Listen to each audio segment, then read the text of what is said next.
Howdy folks, Matt here with Gulf Coast Fit. Thanks for joining me in the beautiful Atitlan Underground here in our Lake Atitlan, Tierra Atitlan compound. I'm getting ready for a lower body training session, and I would like to share with you a yoga inspired lower body warm-up routine. So the idea here is I need to get my circulation and my body temperature slowly elevating. I need to warm up my ankles, knees, and hips for the barbell back squats that I'm about to do. And I need to grease the groove as far as feeling like I'm getting my joints lubricated and enhancing my range of motion so that these squats go safely and I perform to my optimal potential today. So, like I said, this warm-up routine is yoga inspired. Because we're running through 4 or 5 stretches in motion, some dynamic stretches that look a lot like some familiar yoga postures. So, are we doing yoga? Sure. Are we warming up? Yep. Are we simply stretching? Depends on your intention. But let's start with a downward facing dog variation.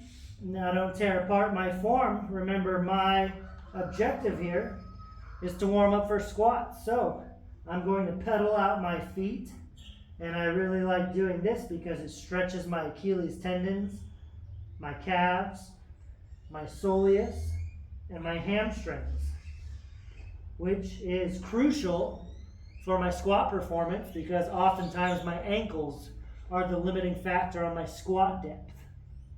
I'm going to combine these downward facing dog pedal outs with some alternating, what you might call in the yogi world, lizard posture. So you see I've got swung my right leg up to the outside of my hands, and I like to shift around. I like to kind of explore my hip joint capsule, explore the stretches I get on my hamstrings, and you're going to see that I never stop moving here.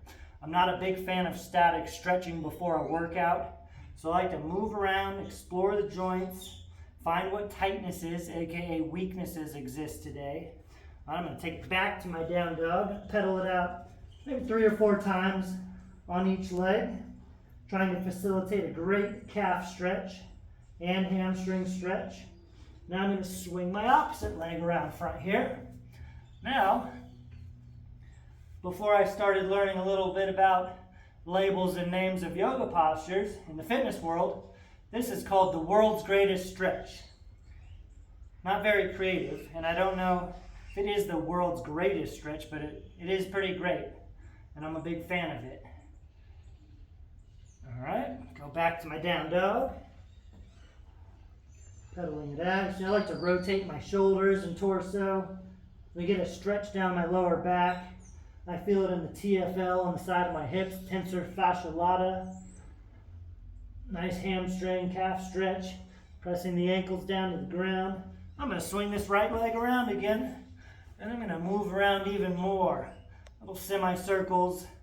And I really love this world's greatest stretch, or lizard, you could call it, because the front leg, getting a deep stretch in my hip adductors, especially gracilis, sartorius on the inner thigh, especially when I'm wiggling around like this.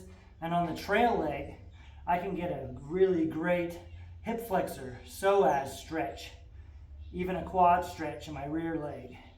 All right, go back, sit this down dog pedal out one more time. And I can tell you after every single rep, I feel my comfort and mobility, my joint range of motion increasing by the minute. Here we go, final time on our left side, final rep. You just gotta feel around, find what you need.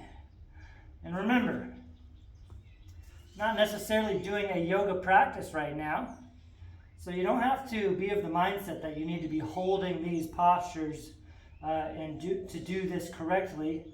Our intention here is to warm up for some heavy-ish squats today, so stretching in motion is in our best interest.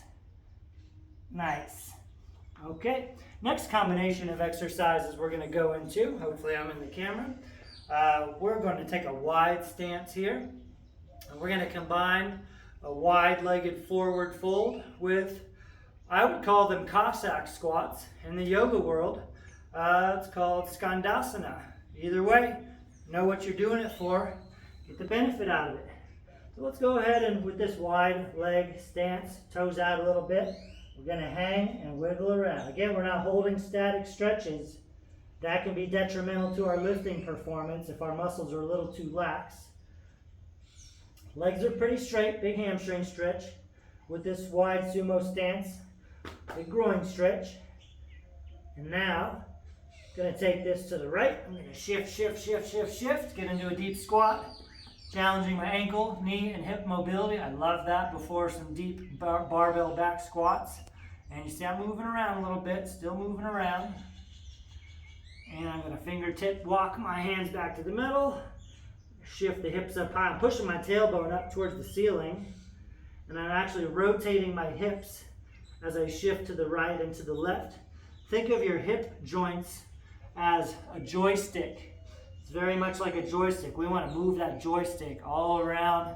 Search for any pings and tings.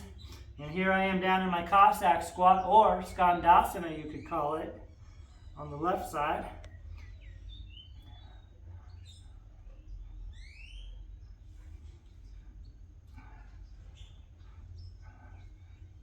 Let's go back up to the middle.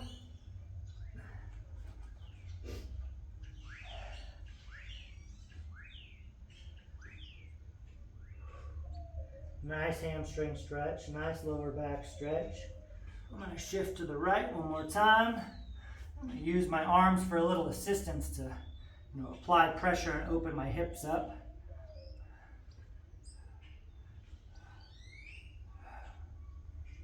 Come back to the middle before we hit the left side for a final deep Skandasana Cossack squat stretch.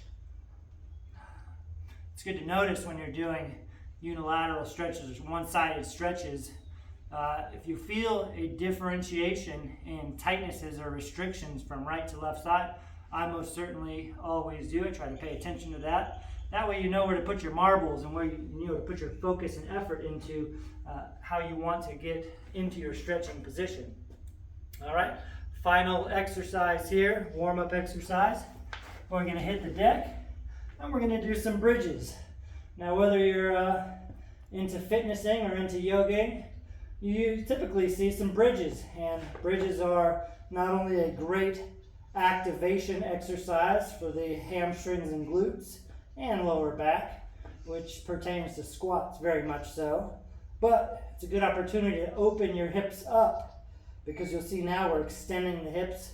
Those other four positions, we had our hips flexed and closed, which is fine. They were serving us well, lots of benefits, but I'm a big fan of opening the hips up, kind of balancing out the equation there.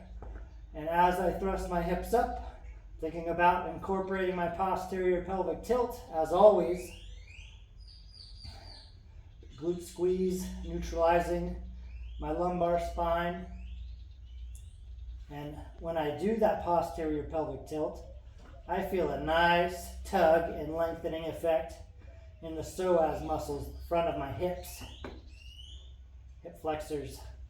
All right, I'm going to switch to a frog bridge now, which means my feet are in close, my knees are open wide, my hips are externally rotated. So now we're extending the hips with a different position as far as our femurs go in our hip sockets. With this externally rotated position, we're going to activate the glute medius a little bit more, the outside of our hips, outside of our glutes, which you've been training with me GCF style for a while now. You know, activating the glute medius and utilizing the glute medius in a heavy squat is crucial so that your knees don't collapse. So for strength and safety purposes, and you should be able to feel this on the outside of your glutes a little bit more. Let's get a few more.